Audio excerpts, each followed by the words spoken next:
পিরামিডের নির্মাতা কে হতে পারে এই বিষয়ে এটা আমাদের মাথা আসার আগে পিরামিডটা কিভাবে নির্মাণ করা হয়েছিল এ সম্পর্কে আমাদের ধারণা মাথায় নেওয়া উচিত।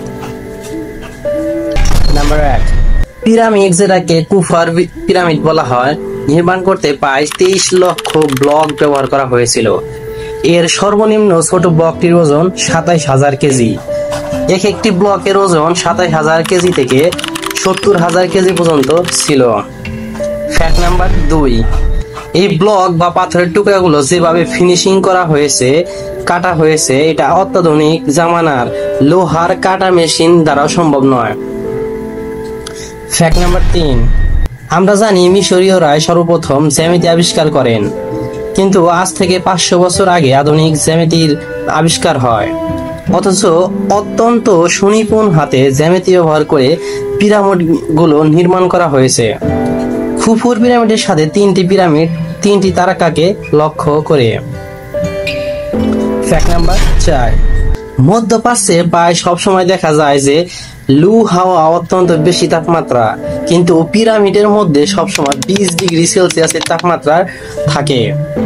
ফ্যাক্ট নাম্বার 5, এই পিরামিডগুলো আজ থেকে 4-5 হাজার বছর আগে নির্মাণ করা হয়েছে, যেখানে কি রড, বালু, সিমেন্ট ব্যবহার করা হয়েছে, যে 4,000 বছরেও সেটা স্বমহিমায় দাঁড়িয়ে আছে। অথচ বর্তমান অত্যাধুনিক জামানায় রড, সিমেন্টের বিল্ডিং সর্বোচ্চ 150 বছর টেকসই হয়। ফ্যাক্ট নাম্বার 6, এই পিরামিডগুলো যখন আবিষ্কার করা হয় সেখানে ব্যবহৃত পাথরগুলো অনেক বড়। এত কম হাইটের মানুষ কিভাবে এত বড় পাথর এক জায়গা থেকে আরেক জায়গায় নিয়ে আসবে?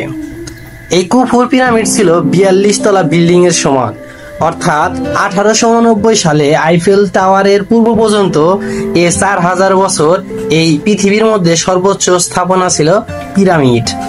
এত বড় বড় পাথরের টুকরাগুলো এত উপরে এত কম সময়ে মানুষের পক্ষে কিভাবে স্থাপন করা সম্ভব হয়েছিল? ফ্যাক্ট নাম্বার 7, পিরামিড নির্মাণের পর পরবর্তী প্রজন্ম থেকে নিয়ে এখন পর্যন্ত কোনো বিজ্ঞানী, কোনো ব্যক্তি খুঁজে পায়নি পিরামিডের ব্যবহৃত পাথরগুলো ঠিক কোথা থেকে এবং কিভাবে আনা হয়েছিল।